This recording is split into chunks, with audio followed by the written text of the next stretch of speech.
She vanished. No messages, no calls, no explanations.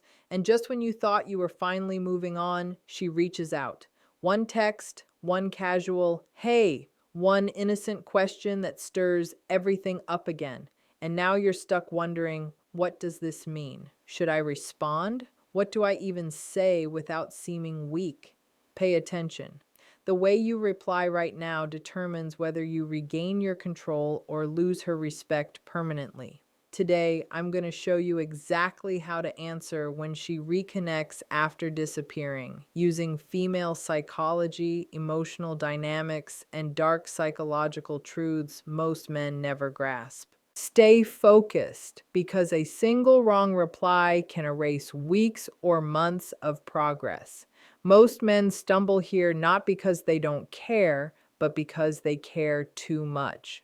Before we go further, a quick note. If you've been learning from my videos and want to support this work, you can subscribe on Facebook with a paid membership, send stars, or join my YouTube channel's paid community. Your support allows me to keep creating this content, and I appreciate every bit of it. Now, let's continue. Why she really came back. First, let's shatter a dangerous myth.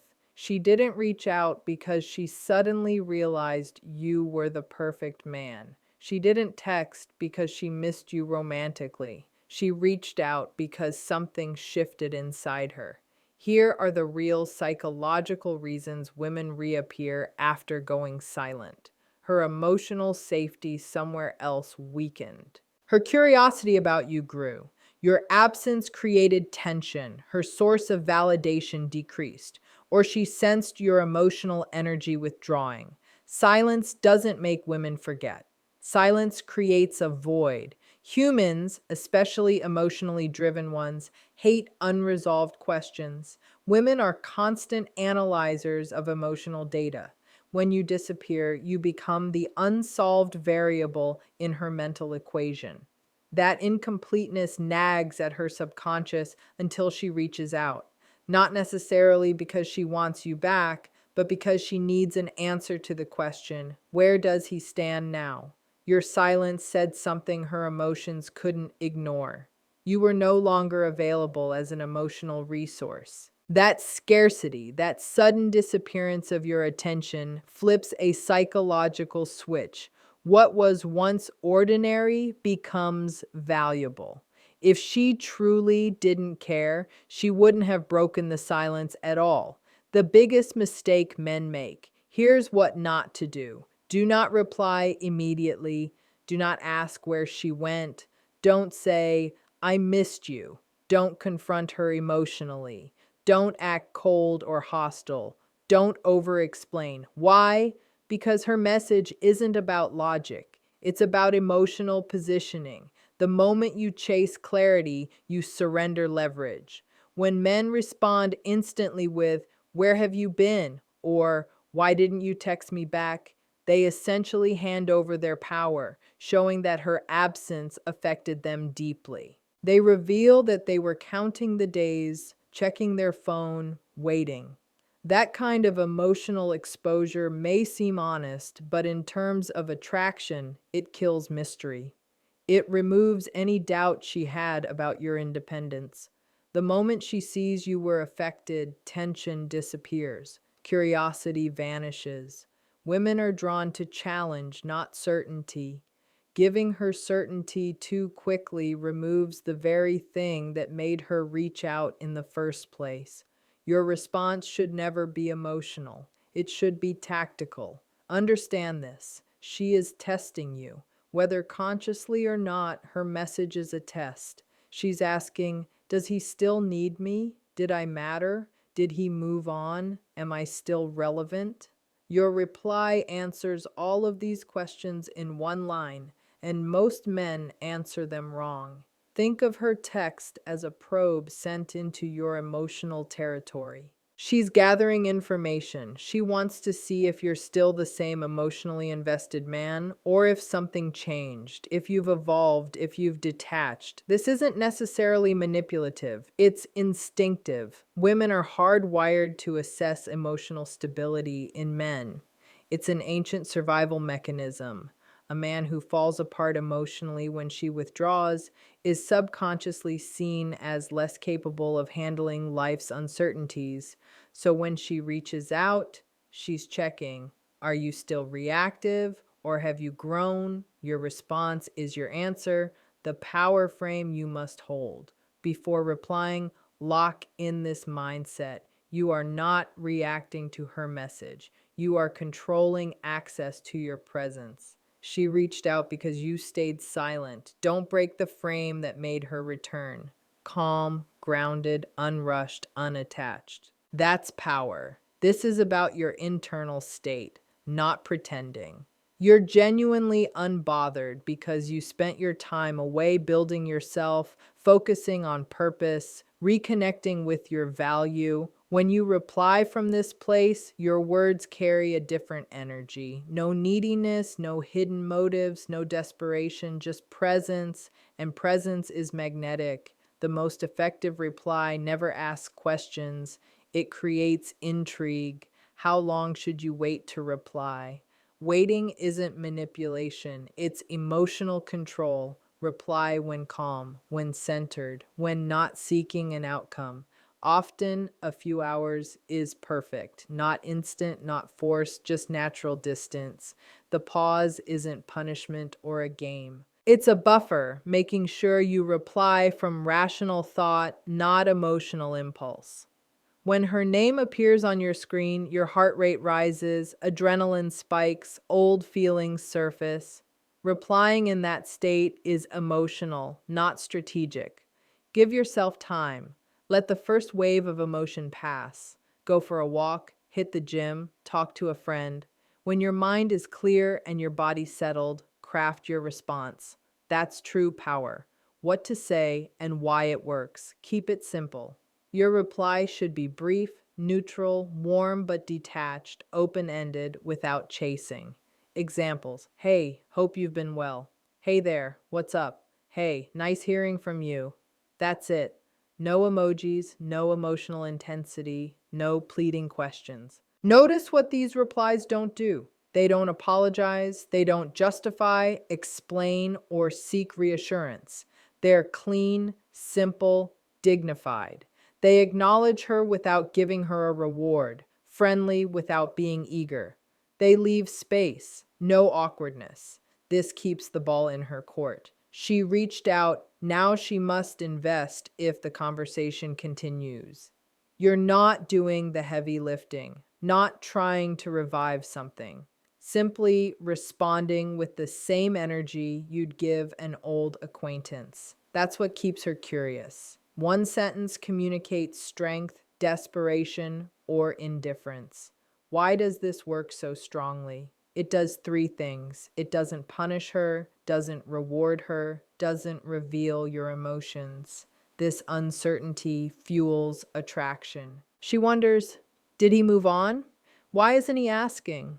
Why do I feel nervous? You flip the dynamic. Before she had all the details, she already knew you liked her. She knew you were invested. She knew there was a good chance you'd respond if she reached out. That predictability made her feel safe. And comfort destroys attraction. Now she's unsure, and uncertainty triggers the same brain circuits as curiosity and desire. She starts thinking about you more, wondering what you're up to, who you're with, why you seem so unbothered. Ironically, by caring less about the outcome, you become more appealing. By refusing to conform to her expectation of how you'll respond, you become unpredictable. And unpredictability is magnetic. What if she says something casual? If she keeps the tone light, mirror her energy. She says, just checking in. You reply, got it. Hope everything's going well on your side. You're not overreacting, you're observing. Let her invest first. Matching energy here is crucial.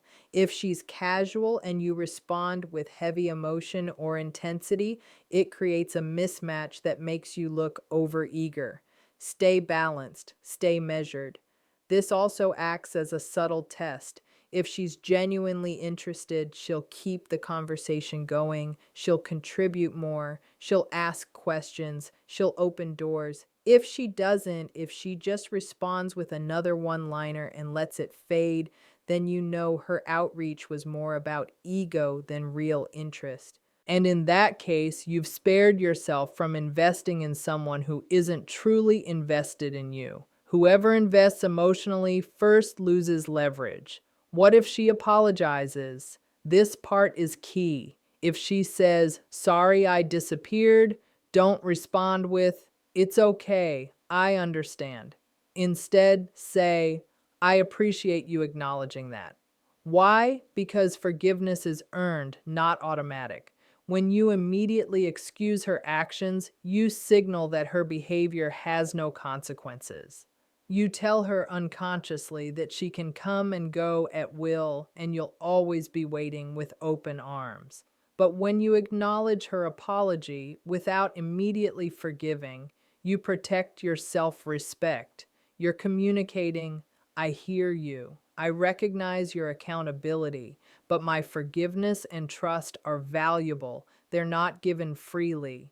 This isn't about being cold or punishing. It's about being honest. Respect yourself enough to not pretend her disappearance didn't matter. What if she suggests meeting? Now we're entering a different stage. If she brings up meeting, curiosity has turned into intention. Respond calmly. "Yeah, we can do that. Let me know what works." No excitement, no validation, no over-availability. You're allowing, not chasing. Notice the phrasing. "We can do that" instead of "I'd love to" or "absolutely." You're agreeing to a possibility, not celebrating it. By asking her to suggest a time, you make her continue investing in the interaction. If she's serious, she'll propose a time. If she's just testing your availability, she'll be vague. And vague responses reveal everything you need to know. Calm confidence is the most magnetic energy there is. What if she disappears again? This is where men ruin themselves. If she goes silent again, you do nothing. No follow-ups, no hey texts, no emotional collapse because silence worked once and it will work again. Understand this. If she vanishes after reinitiating contact, it means one of two things. Either she got the validation she wanted and moved on, or she's waiting to see if you'll chase. Either way, your move is the same. Nothing. You don't double text, you don't check in, you don't break. You return to your life, your purpose, your mission. You let her absence be her choice, and you let your silence show your strength. The real goal isn't her attention. Here's a truth most dating advice won't give you. The goal isn't to get her back. The goal is to never lose yourself again. When you respond from a place of power, you attract respect. You command interest. You stay centered. Whether she remains or walks away, you win. This framework isn't manipulation, it's self-preservation. It's about protecting your peace, dignity, and emotional sovereignty. It's about realizing that your worth doesn't diminish because someone else fails to see it. When you operate from this mindset, outcomes become secondary. You're no longer trying to make someone want you. You're simply being the type of man who naturally draws the right people and naturally repels the wrong ones. When you stop needing her response, she starts needing yours. The final mindset shift. She didn't return because you waited perfectly. She returned because you detached. That's the secret. Not games, not tricks, not manipulation. Emotional self-control.